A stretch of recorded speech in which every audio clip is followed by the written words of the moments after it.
Nós vamos, então, abrir a palavra de Deus. Eu queria convidá-los a abrir a Escritura no livro de Tiago, capítulo 2.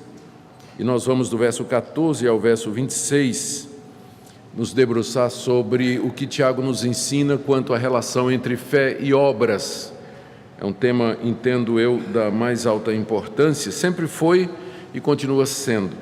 E agora ainda mais por conta da reforma protestante, quando os protestantes colocam muita ênfase na fé e talvez coloquem pouca ênfase nas obras, quando as duas coisas andam juntas, de acordo com a palavra de Deus.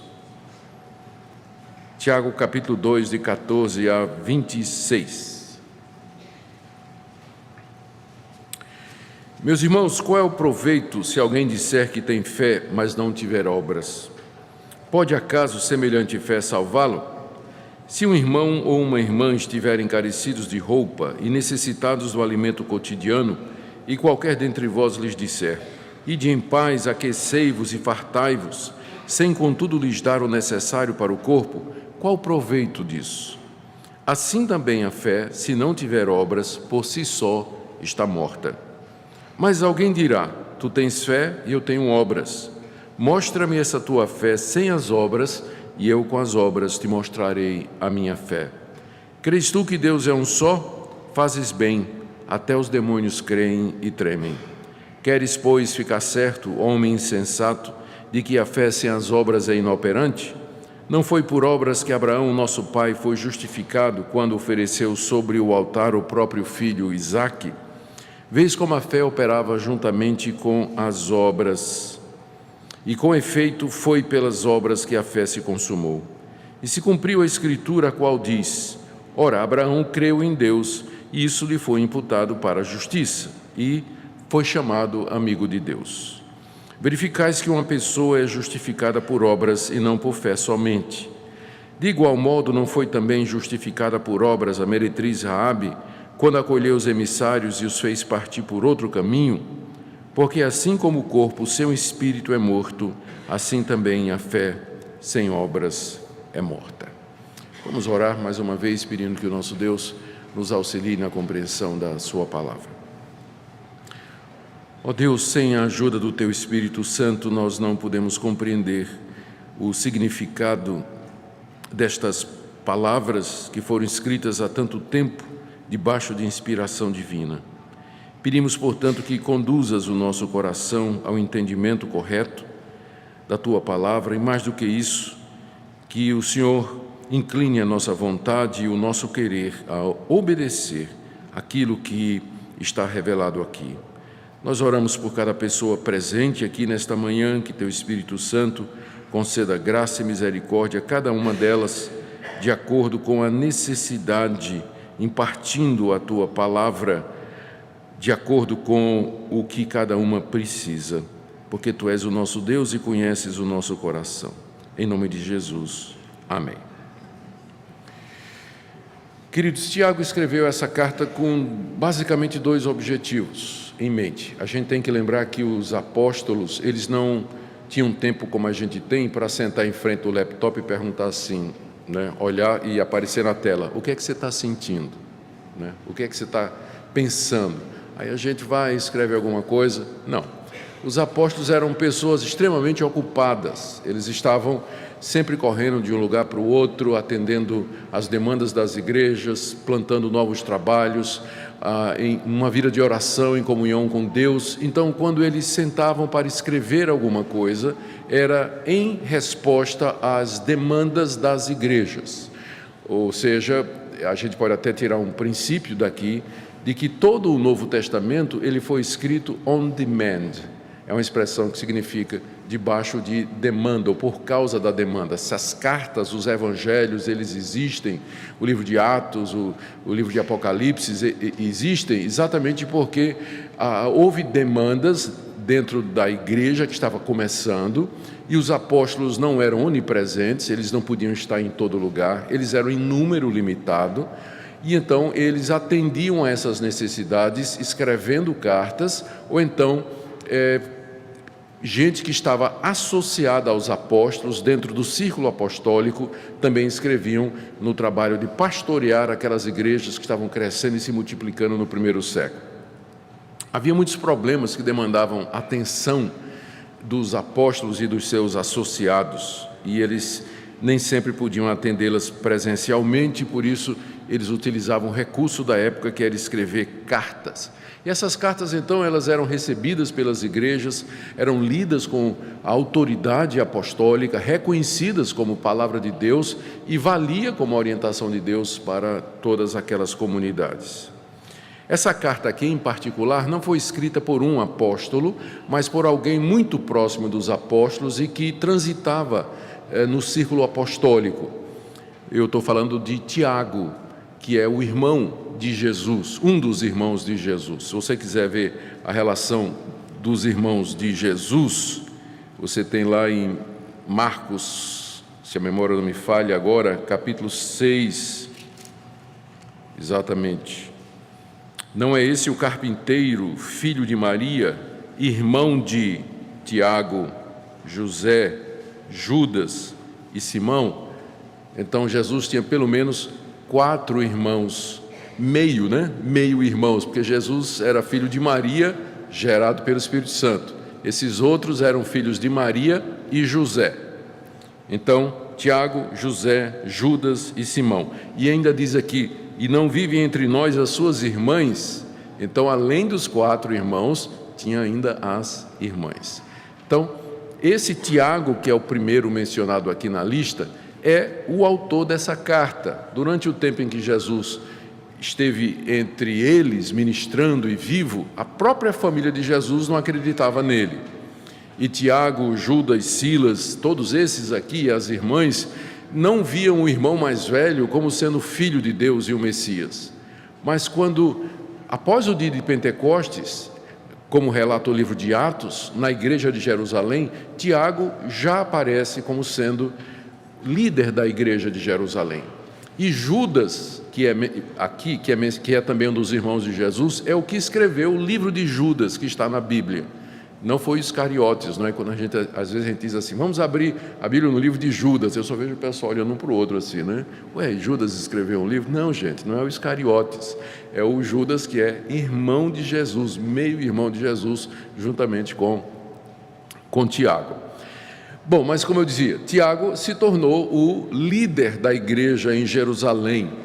Era respeitado, querido, amado, homem de grande respeito por todos, de grande autoridade. E como ele não podia estar presente em todas as igrejas de judeus que estavam crescendo no Império Romano, ele resolveu escrever essa carta com o objetivo de corrigir 2 problemas que ele sabia que existiam naquela comunidade de judeus a quem ele escreve. Os destinatários da carta são nomeados no verso 1 simplesmente como as 12 tribos que se encontram na dispersão. É uma maneira figurada de chamar a igreja composta de judeus convertidos que estavam espalhados por todo lugar. Dispersão era o nome que se dava a qualquer região que não fosse a Palestina. Para o judeu, a terra deles era a Palestina. Quem não estava na Palestina estava na dispersão, ou seja, naquela região, todas as demais regiões do Império Romano, por onde os judeus se encontravam dispersos, o povo de Deus estava disperso. Tiago então escreve para os judeus que moravam fora da Palestina e que haviam se convertido a Jesus Cristo. 2 problemas que ele quer resolver com a carta. Primeiro, é ajudar aqueles judeus cristãos a enfrentar as perseguições que eles estavam passando. E essas perseguições, a essa altura, não era ainda o Império Romano. Essa carta é escrita, é uma das primeiras cartas do Novo Testamento que foi escrita. Ela deve ter sido escrita em meados da década de 40, de 50, tem gente que põe até no início da década de 50. Acha que é mais antiga do que a própria carta aos Gálatas ou a primeira aos Tessalonicenses, que são as 2 outras concorrentes, a qual é a primeira que foi escrita, não é? Então alguns acham que Tiago está logo no comecinho. Então, se foi assim, a perseguição não tinha sido ainda dos romanos, porque os romanos só começam a perseguir os cristãos a partir do ano 64, quando Nero assume o poder. Quando Nero, que já estava no poder desde o início da década de 60, ele culpa os cristãos pelo incêndio de Roma. E é nessa primeira perseguição de Nero que Paulo vai morrer lá em Roma, Pedro também vai morrer lá em Roma, e milhares de cristãos também. Mas a perseguição aqui era feita pelos próprios judeus, os contemporâneos. Por quê? Porque eles não acreditavam, não aceitavam que judeus pudessem se converter a Jesus Cristo. Daí essa perseguição tão grande. Tiago quer ajudar esses judeus convertidos a enfrentar a perseguição promovida pelos seus contemporâneos da forma correta. Como enfrentar as tribulações? Esse é o tema do capítulo 1. Ele diz: vocês tenham por motivo de toda alegria, passarem por toda provação, peçam sabedoria a Deus para que vocês possam enfrentar tudo isso. Lembre que as condições humanas são transitórias, faça a diferença entre provação e tentação, porque Deus não tenta, Deus prova, mas Deus não tenta ninguém, e do céu vem toda coisa boa, e vocês sejam prontos para ouvir e tardios para falar. E aí tem várias outras passagens na carta onde Tiago anima os cristãos, ajuda os cristãos.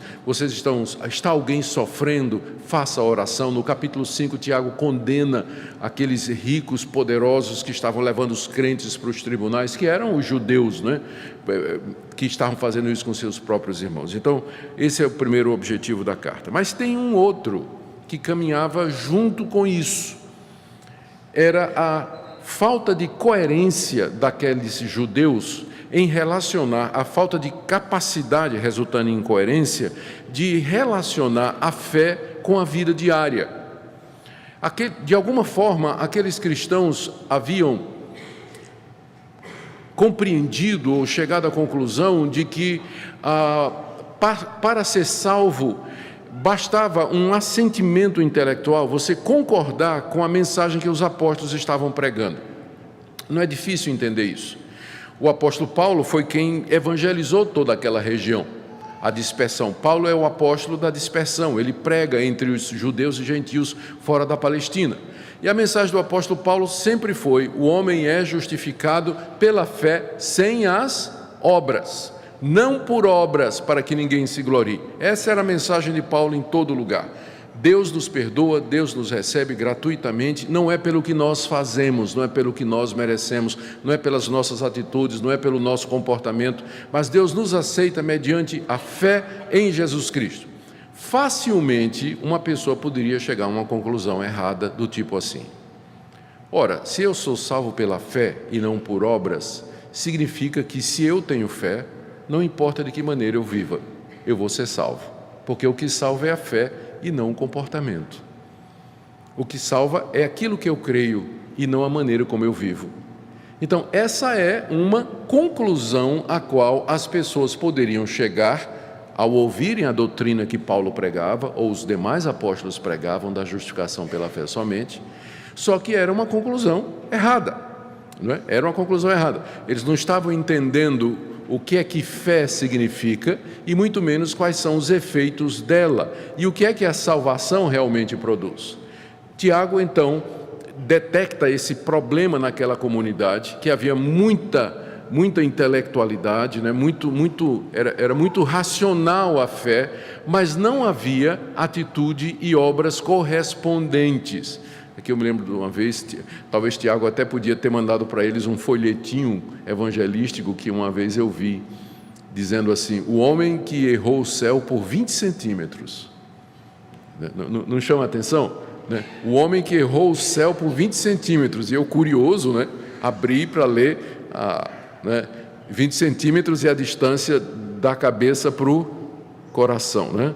Então ele errou o céu por 20 centímetros porque o evangelho estava aqui, mas não estava aqui.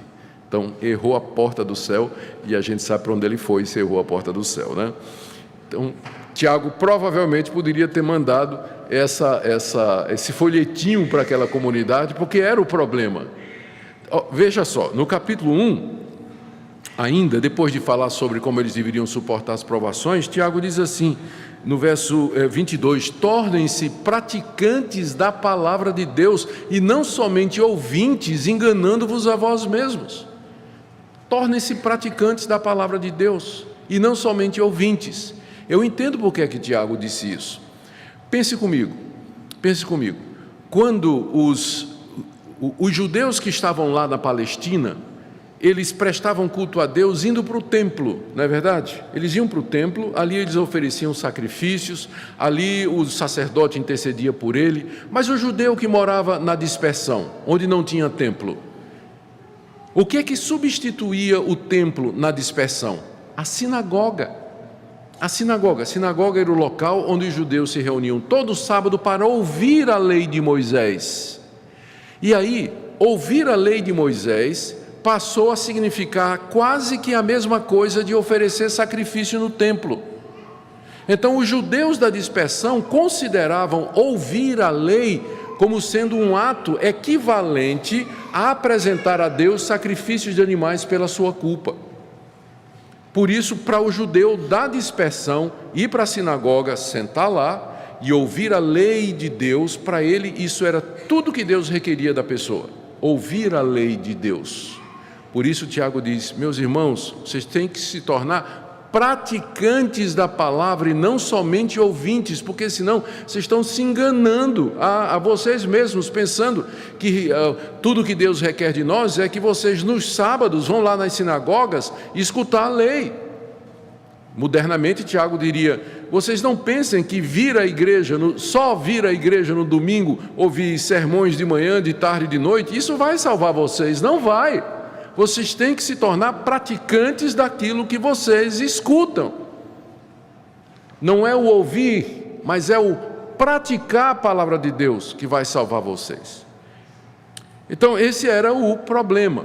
Tiago, no capítulo 2, na primeira parte do capítulo 2, ele corrige uma deficiência, né? Porque uma vez que a gente tem uma concepção errada, uma doutrina errada, ela vai influenciar a nossa prática. Sem dúvida, se você crê num erro ou crê numa coisa errada, já que tudo que a gente faz é com base nas perguntas o que, por quê, na base da escolha, o que é o melhor, o que não é. Então, se você tem um sistema deficiente de referência, isso vai levar você a decisões erradas e comportamento errado. E não deu outra. Aqui no capítulo 2, Tiago, logo na primeira parte do capítulo, ele corrige aqueles irmãos pela acepção de pessoas. Eles professavam fé no Senhor Jesus, aquele que desceu da glória e se humilhou e se tornou pobre e andou entre nós, mas ao mesmo tempo eles valorizavam os ricos e desvalorizavam os pobres. Quando o pobre chegava na igreja, né, que ia se sentar, o diácono dizia, via o cara mal vestido e tudo mais, o diácono dizia, não, lá na frente não, porque é o pessoal mais rico. Você senta aqui no chão, fica aqui, né, de repente, né, fica sentadinho aqui. Aí quando chegava alguém, paletó e gravata, bem vestido, né, depois de ter estacionado a Mercedes dele, o diácono, meu irmão, tem um lugar especial para o senhor lá na frente da igreja e tal.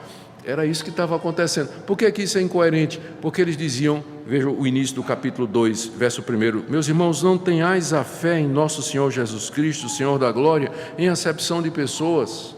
É uma contradição. Você diz que crê naquele que, sendo rico, se fez pobre, e agora você trata mal o pobre e valoriza o rico. Era uma inconsistência que acontecia na igreja, não é, que Tiago chama de acepção de pessoas. E aí, agora, na segunda parte do capítulo 2, ele entra na questão.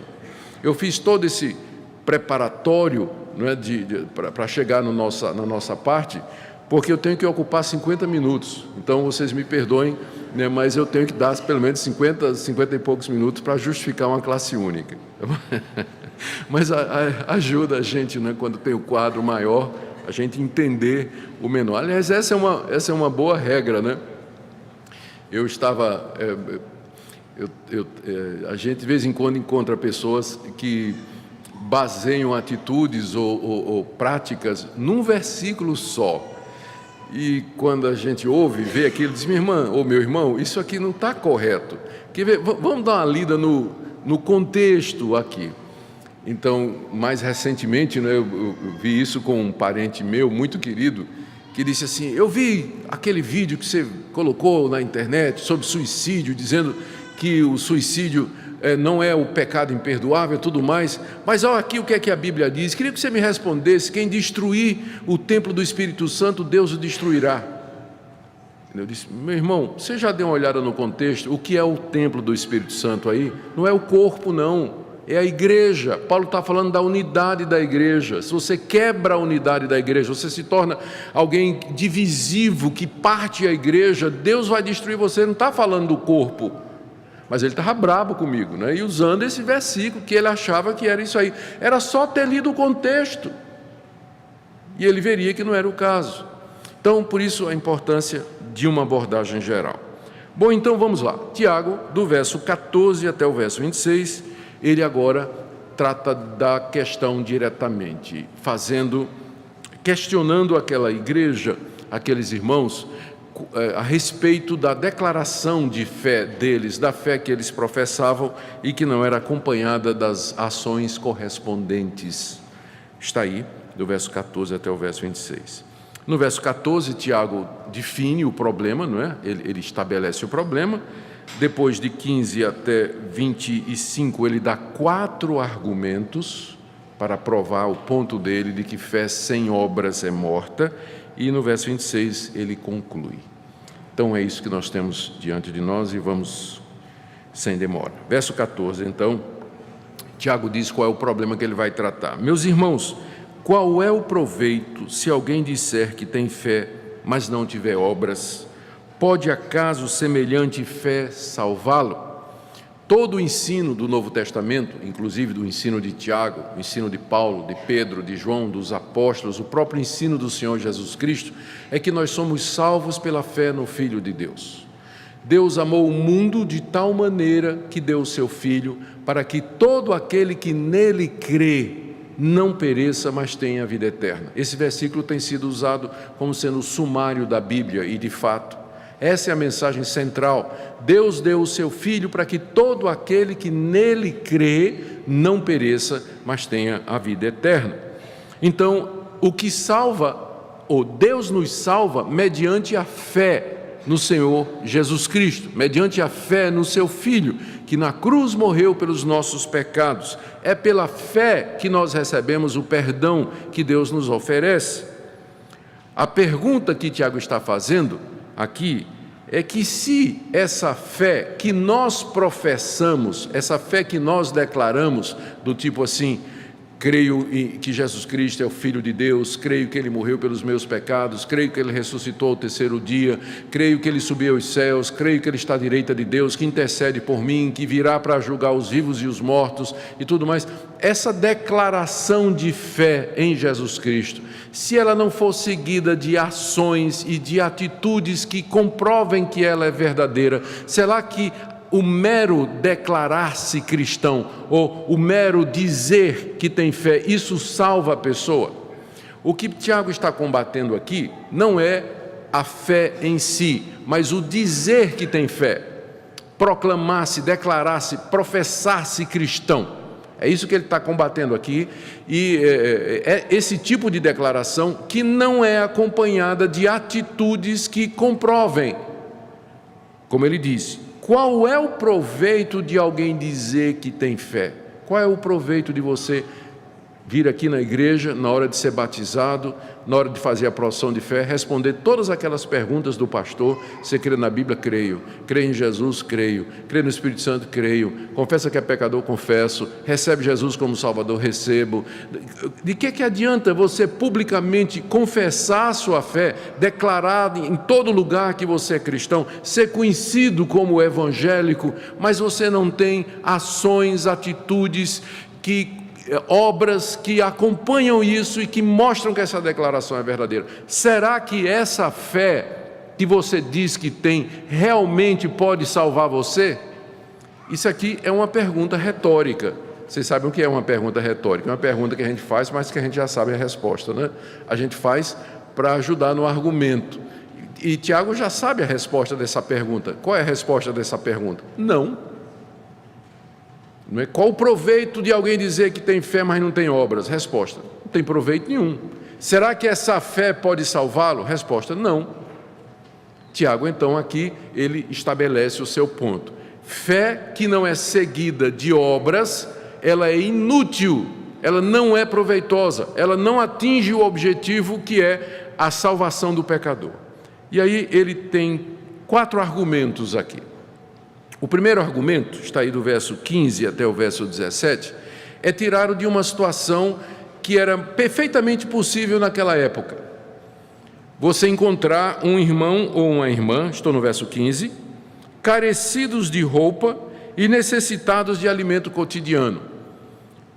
Então, essa era uma situação perfeitamente possível de acontecer naqueles dias, muito mais do que hoje. Você encontrar um irmão que diariamente padecia fome, ele sentia falta do alimento cotidiano, ou seja, do alimento diário. Ele não tinha condições suficientes para se sustentar, sua mulher e sua família. Você encontra esse irmão e ele ainda está, ele diz ainda que está carecido de roupa, está com a roupinha gasta, a roupinha rasgada, e isso no clima da Palestina naquela época, a vestimenta era outra, o manto que durante o dia servia para proteger do sol, de noite servia para proteger do frio, Então, era uma situação perfeitamente possível de se encontrar naqueles dias, menos aqui, naturalmente, que a gente não sabe o que é frio, né? Aqui. Mas era fácil encontrar isso lá, você encontrar pessoas passando fome e passando necessidade. Aí Tiago pergunta, a situação que Tiago pede para você imaginar é essa: você vai andando e encontra aquele casal de irmãos, né, com frio e com fome. Aí você diz: oh, irmãos, que o calor de Deus ilumine o vosso coração, que o maná do alto satisfaça a sua fome e farte as suas necessidades. Vão em paz, se aqueçam com a palavra de Deus no coração de vocês. E você não mete a mão no bolso para tirar 10 conto para comprar um sanduíche para a pessoa. Tiago pergunta: qual o proveito dessas palavras? Resposta: nenhum. Tem proveito nenhum. Qual é o proveito se você não der para ele uma roupa? Se você não fizer alguma coisa para mitigar a situação de carência daquela pessoa?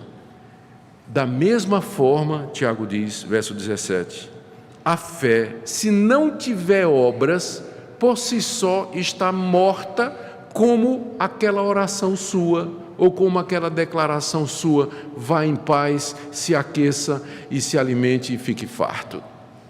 Fé sem obras, ela é tão morta, tão vazia, tão oca, como essas declarações aparentemente piedosas, que não são seguidas de ações concretas e que mostram que de fato é uma fé verdadeira.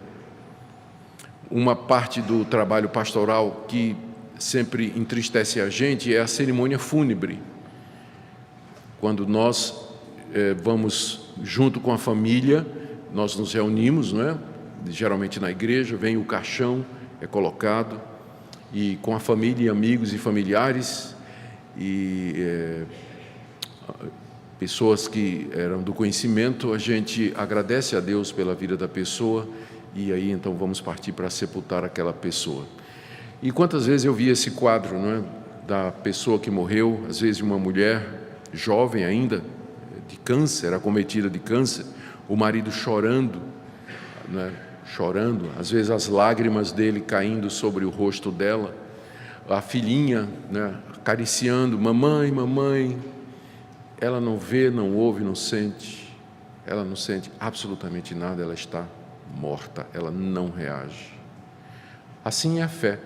Fé sem obras, ela é um cadáver, por mais bonito e enfeitado que seja, por mais belo que possa parecer aos homens, por mais piedoso que possa parecer aos homens, se não for acompanhada de atitude, de ação, ela é tão morta quanto aquele cadáver enfeitado e bonito que está naquele caixão.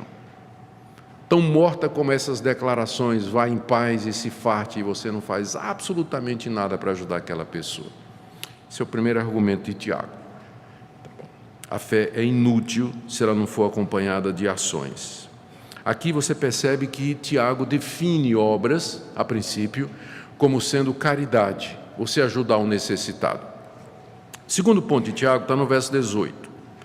Mas alguém dirá: tu tens fé e eu tenho obras.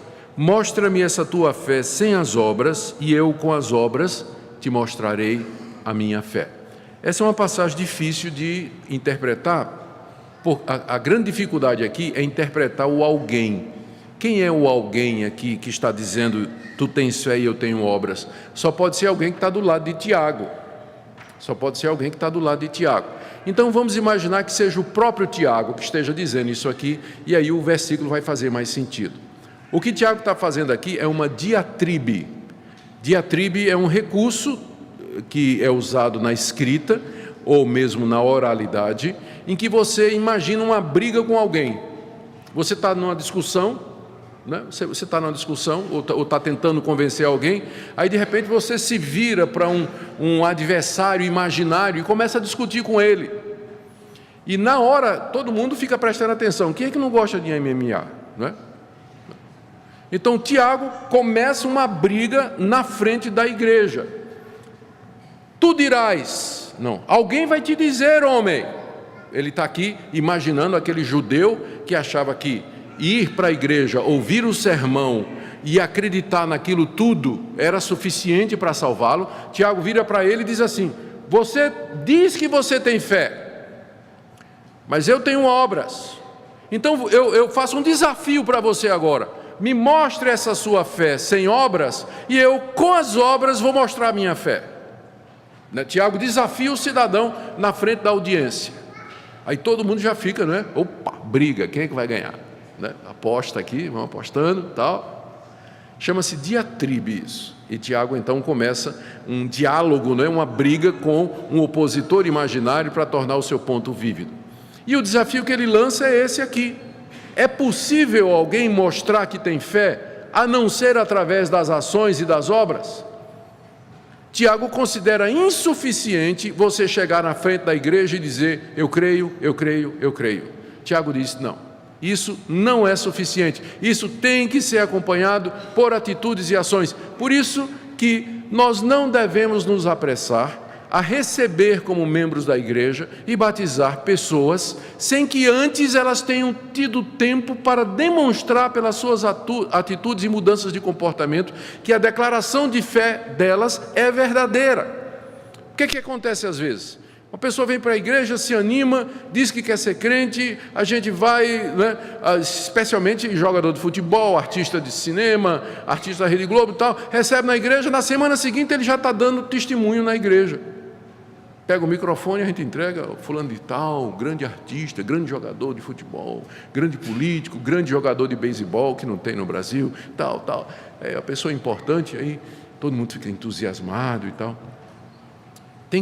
Como é que eu vou saber que a fé é verdadeira? Só tem uma maneira de provar isso: através das obras.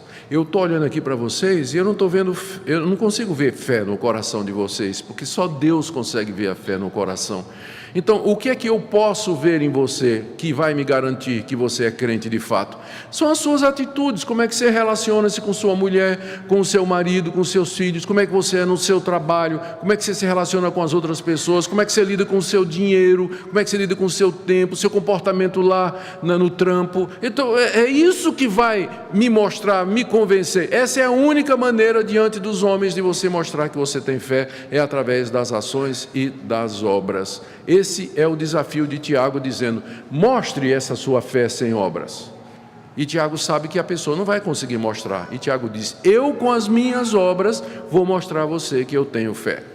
Não se trata aqui de querer se amostrar, né, ou provar qualquer coisa. O que Tiago está querendo combater é aquela ideia errada de que o cristianismo é simplesmente uma questão, são doutrinas e pontos que a gente guarda na cabeça e que não tem qualquer relação com aquilo que eu faço, ou aquilo que eu acredito, ou aquilo que eu escolho, ou a maneira como eu vivo.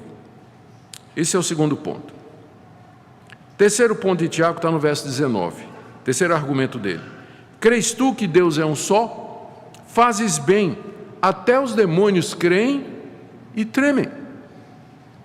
Ele está brigando com o cara ainda, tá? Não vamos esquecer, né? Agora é o segundo round, né? O primeiro round foi o verso 18, o segundo round agora é o verso 19. E aqui Tiago faz uma pergunta para aquele judeu cristão, né? Que pensava daquela maneira errada. Tu crês que Deus é um só? A resposta do homem naturalmente seria: claro que eu creio, Tiago. Essa expressão, no original grego, a frase é essa: tu crês que Deus é um? Crês que Deus é um? Isso aqui é o que a gente chama de o Shema.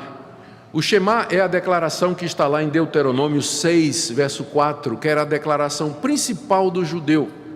Quando Moisés disse aos judeus: ouve Israel, Shema Israel, Shema porque é o início da frase em hebraico, né? Shema Israel, o Senhor teu Deus é o único Deus, por isso amarás o Senhor teu Deus de todo o teu coração e de toda a tua alma, e por aí vai. Então, todo judeu tinha essa declaração: só há um Deus, o Deus de Israel. O nosso Deus é o único Deus verdadeiro. Quando ele virava cristão, ele acrescentava: e Jesus Cristo é o seu Filho. E Jesus Cristo é o Messias que ele prometeu. Então, a declaração básica do judeu cristão era: só há um Deus, que é o Deus de Israel. E o Salvador do mundo é Jesus Cristo, o Messias, o seu Filho que ele enviou para o mundo. Tiago pergunta para o judeu: você crê nisso? Aí o judeu diz: claro que eu creio, Tiago. Aí Tiago disse: você faz muito bem, porque é a verdade, só tem um Deus mesmo, que é o Deus Criador dos céus e da terra, que se revelou à nação de Israel e que é o Pai do nosso Senhor Jesus Cristo. Todos os outros deuses, como os deuses pagãos, os deuses inventados pelos homens, eles são fruto da criatividade pecaminosa do homem sem Deus, eles não são nada. Faz muito bem em dizer que só há um Deus, que é esse Deus que é o Pai de Jesus Cristo. Agora, Tiago diz: mas só isso não é suficiente, porque os demônios também sabem disso. Isso é conhecimento público. O diabo também sabe que só há um Deus e que Jesus Cristo é o Filho dele. E a gente lendo a Bíblia, a gente vê que Tiago está coberto de razão. Toda vez que Jesus encontrava um endemoniado, quase sempre, né? Que o endemoniado tinha oportunidade de falar, que às vezes Jesus não dava o microfone para ele, ao contrário de alguns irmãos nossos, né? Jesus não dava microfone para demônio, né? Mas quando acontecia, né? Os demônios diziam: tu és o Filho de Deus. Várias vezes nos evangelhos nós encontramos os demônios fazendo essa declaração: tu és o Filho de Deus. Que é a mesma declaração que as pessoas fazem na igreja quando querem ser conhecidos como cristãos, batizados e aceitos como membros. Eu sei que há um só Deus e que Jesus Cristo é o Salvador. Os demônios fizeram a mesma declaração nos evangelhos, só que com uma vantagem: eles tremem. Ou seja, eles sabem o que é que significa que só há um Deus e que Jesus Cristo é o seu Filho. Significa que esse Deus um dia vai trazer a julgamento toda a obra, e que esse Deus tem o poder de salvar e de condenar, e que, portanto, eu tenho que viver de maneira digna diante desse Deus, eu tenho que tremer diante dele, temê-lo, obedecê-lo e servi-lo. Nesse ponto, o demônio está na sua frente para entrar no céu. Sabe aquela fileira para entrar? A senha do demônio está na frente da sua, para entrar no céu, se é que demônio vai para o céu, né? Eu tinha que dizer isso porque com certeza alguém vai sair daqui dizendo: o pastor Augusto disse que o diabo vai para o céu. Então eu não estou dizendo que o diabo vai para o céu, né? Estou usando uma brincadeira aqui para vocês entenderem melhor o que eu estou dizendo. Então, se o diabo fosse para o céu, ele estava na frente de muita gente que se confessa cristão, porque o diabo treme diante de Deus. Quer um exemplo? Jesus em Gadara, do outro lado do mar da Galileia, encontra 2 endemoniados. Os demônios, quando vem Jesus, diz: vieste atormentar-nos antes do tempo, sabemos quem és, tu és o Filho de Deus. Porque os demônios sabiam que no fim dos tempos, Jesus Cristo, Filho de Deus, a quem foi confiado não só a salvação, mas também o julgamento de todos os homens, haverá de lançar no inferno o diabo e seus anjos. E aí, quando eles viram Jesus ali e reconheceram que ele era o Filho de Deus, disse: chegou a hora, estamos perdidos, é agora que nós vamos para o inferno. E eles disseram: mas tão cedo, o Senhor veio nos atormentar tão cedo, já está na hora, Senhor. Os demônios tremeram na presença de Jesus diante do dia do juízo. E muitos crentes que se declaram cristãos, muita gente que se declara evangélico, não treme. Não treme. Uma vez uma senhora chegou para mim e disse: pastor, eu quero que o senhor fale com meu marido, porque ele está me traindo. Minha irmã, isso é uma declaração pesada. A senhora tem prova? Não. É coisa de mulher, pastor, é intuição. Ok. Chamei o cidadão. Você sabe que com o tempo o pastor ele desenvolve um sistema de detector de mentira, Conversando com as pessoas, depois 35 anos no gabinete pastoral, a gente detecta, tem um sistema de detecção de mentira. O cara pisca o olho, mexe a boca, coça a orelha, tem um tique nervoso, mexe com a mão. Então, a gente sabe que o cara está mentindo. Chamei o cidadão, disse: olha, tua esposa está achando que você está traindo. Pastor, mas nunca. Eu sou fiel à minha esposa, amo a minha mulher, pastor. Nunca traí a minha mulher, nunca fiz isso na minha vida. Ela sempre foi assim, pastor. Na época da mocidade, quando a gente namorava, eu não podia conversar com outras meninas da mocidade, porque ela ficava braba. Ela é muito ciumenta, não tem nada disso. Ama a minha mulher, o senhor pode ficar tranquilo, não estou traindo minha mulher. Tá bom. Passou no teste. Chamei a mulher. Disse: olha, minha irmã, lamento, mas... lamento não assim, estou feliz que a senhora está errada, Ele não está traindo a senhora. Um mês depois, ela chega para mim com o celular dele, com todas as mensagens de troca de amores, de juras de amor com a amante, tudo lá. Aí eu chamei o cidadão.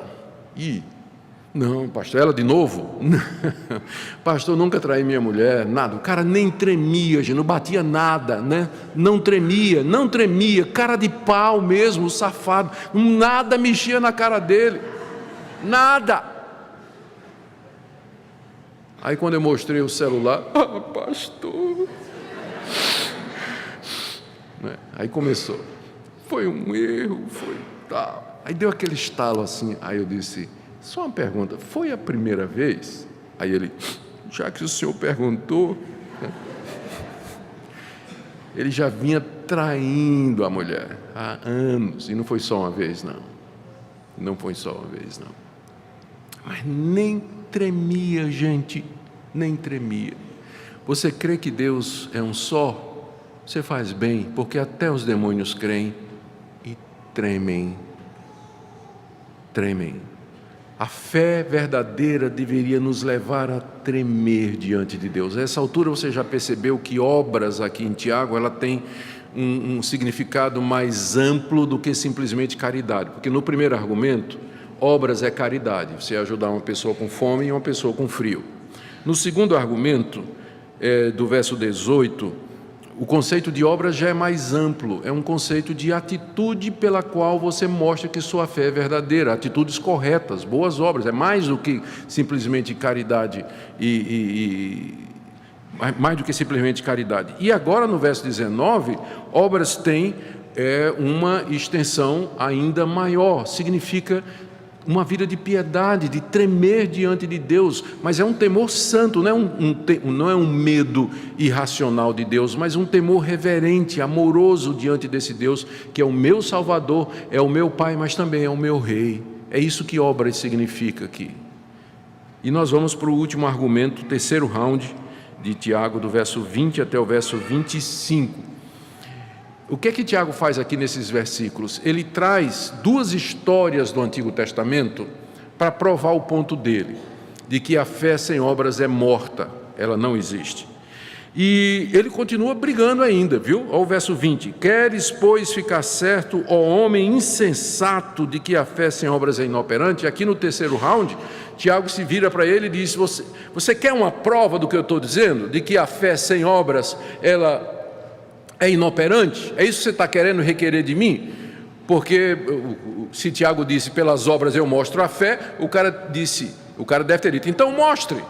E Tiago, vou te dar 2 exemplos do Antigo Testamento. Ele ainda está brigando com o cidadão, né? E já xingou o cara aqui, né? Queres ficar insensato? Ó homem insensato, né? Seu tolo, seu bobo. Você quer uma prova do que eu estou dizendo? Então, vamos agora para a prova. E o primeiro exemplo que ele traz do Antigo Testamento é o exemplo de Abraão. Abraão, pai da fé, pai da nação judaica, o homem a quem Deus levantou e a quem fez promessas, considerado amigo de Deus, um monumento à fé, exemplo para o judeu, adorado, né, pelos judeus, adorado assim, no sentido de muito amado pelos judeus. Esse é o primeiro exemplo que Tiago traz lá do Antigo Testamento para mostrar ao seu opositor de que a fé sem obras é morta e que nós somos justificados por obras e não somente pela fé. Então, o que é que ele diz? Verso 21. Não foi por obras que Abraão, o nosso pai, foi justificado quando ofereceu sobre o altar o próprio filho Isaque?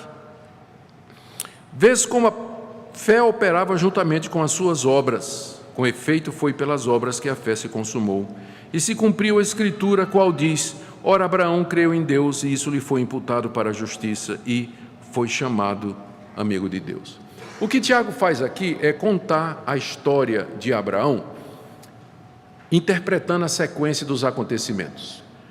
Gênesis 12, Deus aparece a Abraão, sai da tua terra, da tua parentela, vai para a terra que eu te darei. De ti farei uma grande nação.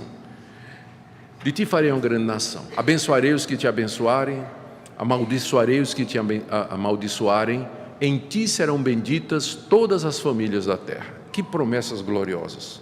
Abraão creu em Deus, juntou a mochila, a mala, a família e foi embora, saiu lá de Ur dos Caldeus e foi para Canaã, a terra que Deus lhe tinha prometido.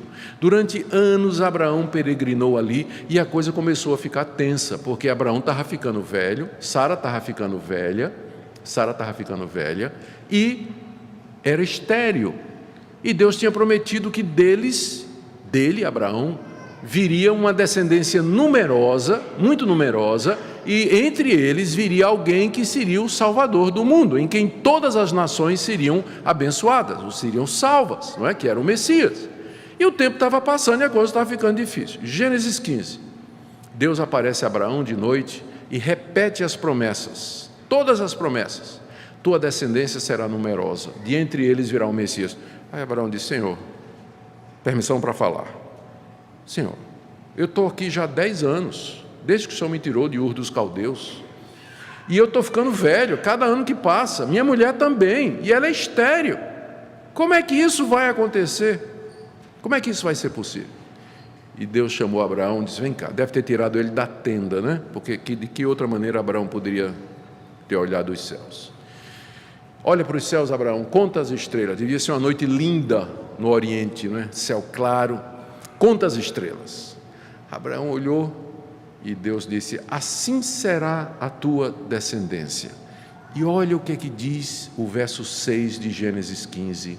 Abraão creu em Deus e isso lhe foi imputado para justiça. Abraão creu na palavra de Deus. Abraão creu que dele viria, ainda que não tinha acontecido ainda, mas dele viria o Salvador do mundo, aquele pelo qual o próprio Abraão seria salvo.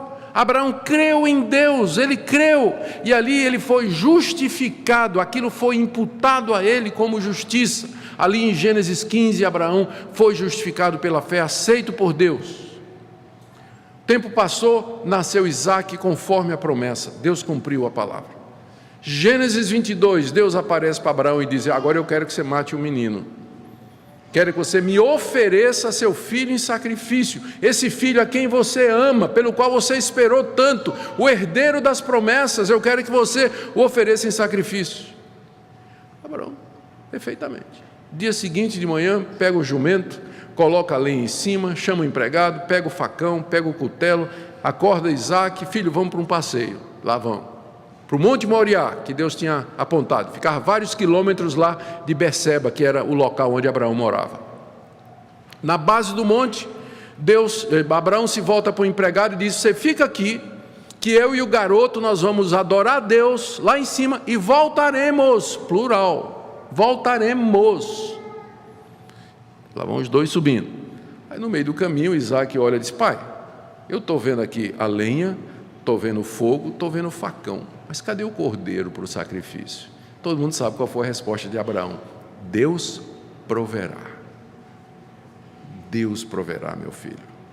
Chegou no alto do monte, Abraão arma o altar, pega a lenha, coloca, amarra o seu filho, coloca em cima do altar e levanta o facão para matar o seu filho, quando Deus do céu diz: pode parar, porque agora eu sei que você crê em mim. Agora eu sei que você me teme, porque você não me negou o seu filho. A interpretação de Tiago, verso 22. Veja como a fé operava juntamente com as obras, e foi pelas obras que a fé se consumou. A que obra Tiago está se referindo? Aquele ato de obediência. Abraão creu em Deus, verso 12, capítulo 15 de Gênesis. E no verso 22, essa fé leva Abraão a obedecer a Deus quando Deus demanda o que ele tem de mais precioso. A fé e as obras andam juntas. A fé verdadeira leva à obediência. A fé verdadeira leva ao autossacrifício, à negação, a dar a Deus o que nós temos de mais precioso. Você percebe que o conceito de obras aqui já está expandido, não é? Obras não é somente caridade. É por isso que às vezes os protestantes, sem entender isso, eles vão para o outro lado, porque caridade é coisa de católico, espírita, eles dizem, né? Ajudar o pobre, o necessitado, fazer sopão, abrigo de idosos e tudo. Aí a gente vai para o outro lado, não quer saber de obras. Mas o conceito de obras na Bíblia é mais do que caridade, dar pão para quem está com fome. Obras na Bíblia são atos de obediência resultante da minha fé em Deus. Porque eu creio em Deus, creio que Ele me amou, me perdoou, me deu seu Filho, eu então vou obedecê-lo, vou fazer o que Ele deseja, vou viver nesse mundo de acordo com o que Ele quer. Veja que obras aqui já é você obedecer, entregar a Deus o que você tem de mais precioso. A conclusão de Tiago no verso 24: verificais que uma pessoa é justificada por obras e não por fé somente. Aqui é importante a gente fazer um esclarecimento para não jogar Tiago contra Paulo, né? Porque Paulo diz que o homem é justificado pela fé sem obras, e aqui Tiago está dizendo que o homem é justificado por obras, mas justificado por obras e não somente pela fé. A solução é evidente, né? Tiago e Paulo estavam escrevendo para audiências distintas. Paulo estava escrevendo para judeus que achavam que guardar as obras da lei, e estou pensando em Gálatas e em Romanos. Paulo escreveu esses livros para judeus que pensavam que guardar as obras da lei, especialmente circuncisão, a dieta e o calendário, que eram os 3 marcadores nacionais de identidade do judeu, e o judeu pensava que guardar isso garantia a salvação. Contra esse pano de fundo é que Paulo assevera: a justificação é pela fé sem as obras da lei, ou seja, as obras da lei não estão na base da salvação. Não é através das obras que nós somos salvos, mas mediante a fé em Jesus Cristo. O ambiente de Tiago, a audiência de Tiago já é diferente. É o pessoal que achava que só acreditar em Deus haveria de salvá-los. Aí Tiago diz, né, ele agora vai por outro lado, ele diz: de jeito nenhum, só escutar sermão, dizer que Deus é um só, né, você faz bem em fazer essas coisas, mas isso aí não é suficiente. Você tem que ter obras que demonstrem, que provem que essa fé é verdadeira. Talvez a frase que melhor resuma isso, eu não sei que reformador disse, eu preciso ver, mas um deles disse o seguinte: não através das obras, mas também não sem elas. Não através de obras, nós não somos salvos através de obras, mas também não sem elas. E aí, quando a gente lembra o que Paulo disse em Efésios 2, a gente vê que os dois, Tiago e Paulo, não estão em contradição. Efésios 2, que é o famoso capítulo da graça, onde tem aquela passagem mais conhecida da Bíblia: pela graça sois salvos mediante a fé. fé, e isso não vem de vós, é dom de Deus, não de obras, para que ninguém se glorie. Aí você continua, aí Paulo diz assim, porque somos, logo 2 versículos depois Paulo diz, porque somos feitura dele, criados em Cristo Jesus para as boas obras. Portanto, não através das obras, mas também não sem elas. E aí você junta Paulo e Tiago. Vede, então verificais que uma pessoa é justificada por obras e não por fé somente. O segundo exemplo, eu já estou terminando, o segundo exemplo que ele traz do Antigo Testamento é um exemplo surpreendente. A gente fica pensando assim, Tiago tinha tanta gente para mencionar no Antigo Testamento. Ele mencionou Abraão, perfeito. Abraão, conhecido, uma figura ilustre da Bíblia, todo mundo sabia o caso de Abraão, homem respeitado, e Tiago prova, a partir do caso de Abraão, que fé sem obras é morta mesmo, né? Abraão foi justificado por obras ao oferecer ao altar seu filho Isaque e cumpriu o que está dito lá em Gênesis, que ele creu em Deus e foi justificado. Bom, aí você podia pensar, o segundo exemplo poderia bem ser quem? Samuel, Davi, um dos profetas, Daniel. Já pensou Daniel? Não seria um exemplo extraordinário? Aquele homem de fé e obras lá no reino da Babilônia. Quem é que Tiago vai escolher? Uma mulher cananita, prostituta. São 2 personagens completamente diferentes, Abraão e Raabe. Por que Raabe? Não tinha tantos outros exemplos no Antigo Testamento para dizer, por que Raabe? Eu acho que eu tenho uma ideia para explicar isso aí. É porque aí, é como se Tiago dissesse, quer no caso de Abraão, quer no caso de Raabe, não há exceção. Não há exceção.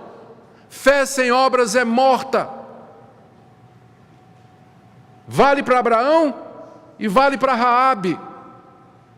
Vocês sabem como às vezes a tentação da gente é orar assim, Senhor, eu sei que eu estou vivendo uma vida errada, eu sei que eu estou flertando com essa companheira lá de trabalho, né? Mas o Senhor sabe que o meu casamento não está indo bem, eu tenho o direito de ser feliz, o Senhor não podia fazer uma exceção no meu caso? Porque eu tenho o direito de ser feliz, Senhor. E o Senhor sabe que não está bem, a culpa é da minha mulher. O Senhor sabe que a culpa é da minha mulher, né? E o Senhor mesmo disse, né, que o mais importante é o amor. Então, será que o Senhor podia fazer uma exceção, né? Resposta de Deus, não. Abraão, Raabe, os 2 extremos, para dizer que o que vale para um, vale para o outro, e não tem exceção. Não tem exceção. Fé sem obras é morta, quer dizer o seguinte, que se sua vida não é conforme o Evangelho, se você não tem obras que incluem amor ao próximo, obediência a Deus, uma vida de temor e tremor diante dEle, então essa sua fé é falsa, tão falsa como uma nota de R$3. Falsa, e portanto não vai salvar você. O caso de Raabe está no verso 25, todo mundo conhece a história de como aquela meretriz que morava em Jericó, ao receber na sua casa, que devia funcionar como um bordel, lembra que era uma casa que ficava em cima da muralha de Jericó. Como é que a gente sabe disso? Porque os espias disseram, pendura um fio escarlate que desça pela muralha, né? Então era condomínio de luxo morar em cima da muralha. Então ela não era uma mera prostituta, ela devia ser dona do bordel. E os espias foram lá porque é lá que todo mundo sabe de tudo. Quando o pessoal, especialmente em cidade portuária, chega, os soldados chegam, os marinheiros chegam, viajante que sai de negócio chega, né? Onde é que eles vão? Eles vão para Baixo Meretrício. E lá todo mundo conta as suas histórias. Todo mundo ouve as histórias. Raabe sabia de tudo. era a maior informante.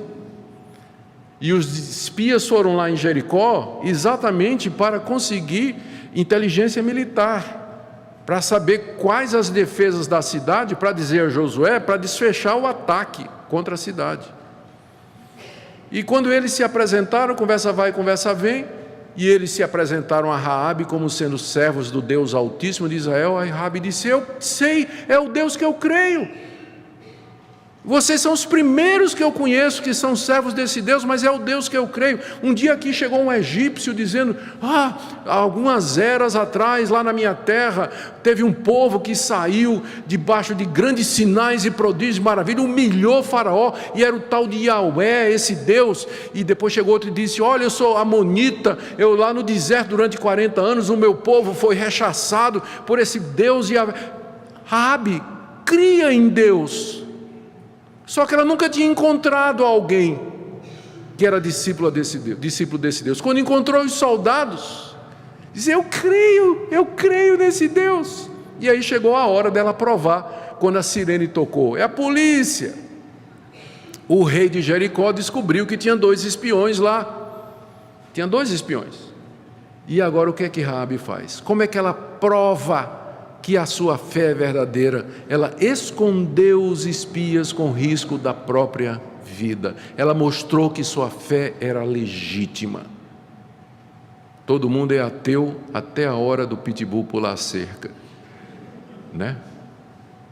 Então, na hora que o pitbull bateu na porta de Raabe, estava a hora de mostrar mesmo se a fé era verdadeira. É nessa hora que a gente vê. E ela protegeu com risco de vida os espias e o mandou por outro caminho. Por isso que ela entra aqui nessa demonstração de Tiago. Você quer saber, homem insensato, que realmente a fé sem obras é morta? Eu vou lhe dar 2 exemplos: Abraão e Raabe, para calar sua boca, para você ver que não tem exceção. É assim que funciona o Evangelho. Conclusão, verso 26: assim como o corpo sem espírito é morto, assim também a fé sem obras é morta. Eu quero concluir essa palavra nessa manhã, em primeiro lugar, dizendo que considero esse tipo de mensagem como extremamente necessária para os evangélicos do dia de hoje, particularmente os evangélicos reformados como nós. Porque de tanto a gente dizer sola fide, sola gratia, a gente pode esquecer que a fé e a graça, elas andam juntas com as nossas obras. Elas andam juntas com o nosso comportamento, com nossa atitude, nossa maneira de ser e nossa maneira de viver. Às vezes os reformados são acusados de serem intelectuais, áridos e frios, desconectados dos problemas sociais e da miséria das pessoas que estão ao seu redor. E às vezes, infelizmente, essa crítica é verdadeira. Mas toda vez que reformados fazem esse tipo de erro, eles estão indo contra o ensino da Escritura Sagrada.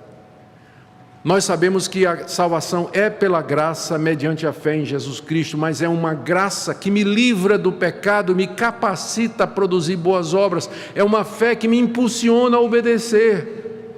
São 2 lados da mesma moeda.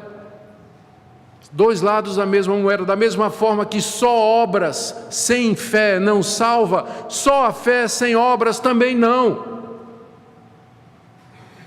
E eu digo isso porque pode acontecer com o tempo. O que é comum acontecer? As pessoas frequentam a igreja, nascem na igreja, no ambiente evangélico, vão para a escola dominical desde crianças, elas vão crescendo ali e elas acabam pensando que esse estilo de vida evangélico, de domingo ir para a igreja, durante a semana ir para uma reunião e tudo mais, que isso é o que Deus requer de nós, e se isso nós fizermos, nós estamos de bem com Deus. Não, gente, é 20 centímetros, tem que mexer no coração, tem que transformar a minha vida, eu tenho que ter atitudes que comprovam isso. É claro que eu não vou fazer obras para me salvar, porque isso não vai salvar você, fazer obras para se salvar, mas elas são expressão da salvação, elas são expressão da fé verdadeira. E eu queria que nessa manhã você se examinasse à luz da palavra, do que você ouviu aqui hoje. Como está a sua vida diante de Deus? Se Tiago fizesse esse desafio a você, me mostre a sua fé pelas suas obras. Quais são? Mostre, me dê prova, me dê evidência de que sua fé é verdadeira. Vamos. Se Tiago fizesse isso cara a cara com você hoje, que resposta você daria para ele? O que é que você poderia mostrar para ele e dizer para ele que vai identificar a sua fé como legítima? Que Deus nos ajude, irmãos, para que não haja entre nós gente iludida e enganada com relação à salvação, mas crentes verdadeiros. As nossas boas obras, por melhores que sejam, elas sempre serão marcadas pela nossa imperfeição, mas elas estão lá.